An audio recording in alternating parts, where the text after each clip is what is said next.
தமிழ் கடவுள் முருகனின் கந்த சஷ்டி சிறப்பு கதை. முருகனை வழிபடும் வழக்கம் பழங்காலந்தொட்டே இருக்கிறது. அவரை வழிபடும் மதத்திற்கு கௌமாரம் என்றும் இருந்தது. தமிழர்களுக்கும் முருகனுக்கும் உள்ள தொடர்பானது நெடுங்கால பிணைப்பு ஆகும். தமிழர்கள் எங்கு செல்கிறார்களோ அங்கெல்லாம் முருகனை மறவாமல் கொண்டு சேர்ப்பார்கள்.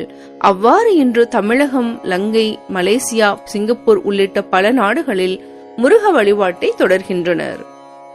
அன்னை பார்வதி தேவியின் ஒரு அவதாரத்தில் மலைகளின் அரசரான இமவான் மன்னனின் மகளாக பிறந்தார். அவர் மீண்டும் சிவனை அடைவதற்கு கடும் தவம் புரிந்தார். அவருடைய தவத்தினால் சிவன் பெரிதும் மகிழ்ச்சி அடைந்தார். ஆகவே பார்வதியை மணந்து அவருடன் அழைத்துச் சென்றார். அவர்கள் இருவரும் கந்தமாதான பர்வதத்தில் தங்கினார்கள். அங்கு சில நாட்கள் தங்களுடைய மனவாழ்வினை கழித்தார்கள்.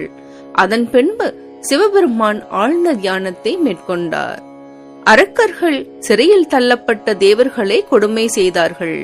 அந்த துயரங்களுக்கு உள்ளான சமயத்தில் பார்வதியின் முந்தைய அவதாரமான சதியின் தந்தை தட்சன் யாகம் நடத்தினார். அதற்கு பார்வதியை அழைத்தார். ஆனால் சிவபெருமானை அழைக்கவில்லை. இறுதியாக தேவர்கள் நொந்து போய் பிரம்மன் மற்றும் திருமாலிடம் தோன்றி தங்கள் பிரச்சனைகளை கூறி நீங்கள் தலையிட்டு ஏதாவது செய்ய வேண்டும் என்று வேண்டினார்கள்.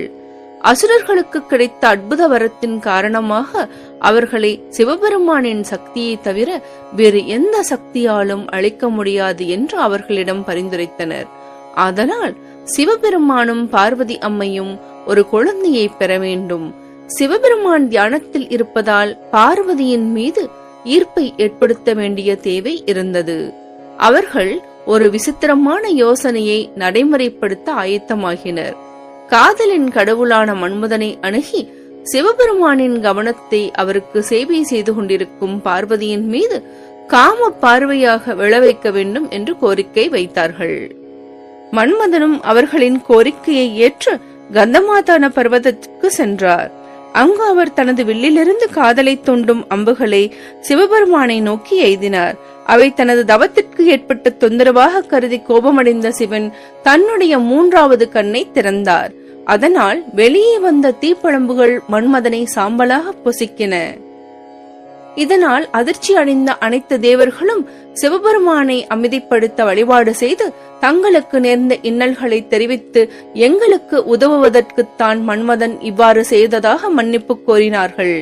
இதனால் சிவபெருமான் மனமிறங்கி மன்மதன் யார் கண்ணுக்கும் தெரியாமல் இருப்பாய் என்ற சாபத்துடன் மன்மதனுக்கு உயிர் கொடுத்தார். மன்மதனை எரித்த அந்த 6 தீப்பொறிகள் சரவண பொய்கைக்கு அக்னி பகவானால் கொண்டு செல்லப்பட்டன. அந்த 6 தீப்பொறிகளும் அழகிய 6 குழந்தைகளாக வடிவம் பெற்றிருந்தன. அந்த 6 குழந்தைகளும் 6 கார்த்திகை பெண்களின் பராமரிப்பில் வளர்க்கப்பட்டன.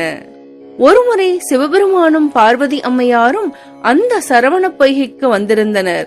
அப்போது தாயான பார்வதி அந்த 6 குழந்தைகளையும் ஒன்றாக கட்டித் தழுவி அவர்களை ஈசானம், தத்புருஷம், வாமதேவம், அகோரம், சத்தியோஜதம் மற்றும் ஆதோமுகம் ஆகிய 6 முகங்களுடன் ஒரே உருவமாக மாற்றினார்.